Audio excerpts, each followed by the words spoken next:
Hello' বন্ধু-বান্ধৱীসকল, আজি মোৰ ছাদৰ ওপৰত এই বাঁহৰ গছডাল ইটো কোণৰ পৰা এইটো দেখিছেনে? এইটো কোণৰ পৰা ইফালে লৈ আহিম। কেনেদৰেনো লৈ আহিলে দেখুৱাম দেই। এই ভাইটি মোৰ ঘৰত প্ৰথম দিনাখনৰ পৰাই কাম কৰি আছে। অহা দিনাৰ পৰাই মোৰ এডালো গছ, ছাদৰ ওপৰত বহুতো গছ আছিলে, ভেদাইলতা, নেমু, কচু, এডালো নষ্ট কৰা নাই। খুব সুন্দৰভাৱে তেওঁলোকে মোক সেইখিনি ৰাখি দিছে, বচাই দিছে, এডালো মৰিব দিয়া নাই দেই।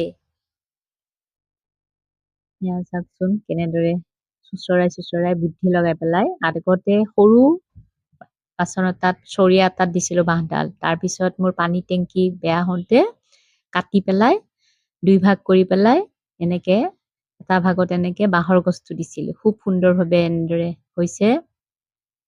সেইকাৰণে আকৌ আঁতৰাব বিচৰা নাই সেই হেৰিৰ পৰা, টেংকিটোৰ পৰা।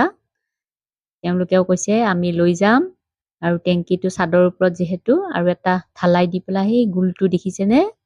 গোলটোৰ ওপৰত উঠাই দিব। মোৰ মানুহজনেও চেষ্টা কৰিছে সহায় কৰিবৰ কাৰণে।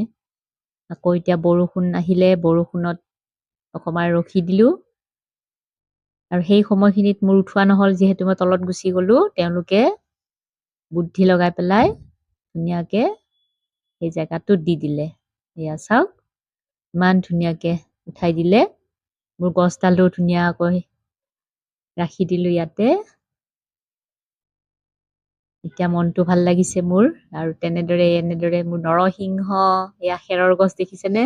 সিহঁতে সেইটোও সোধে বাইদেউ এইডাল ৰাখিবনে? খুব ভাল লাগে।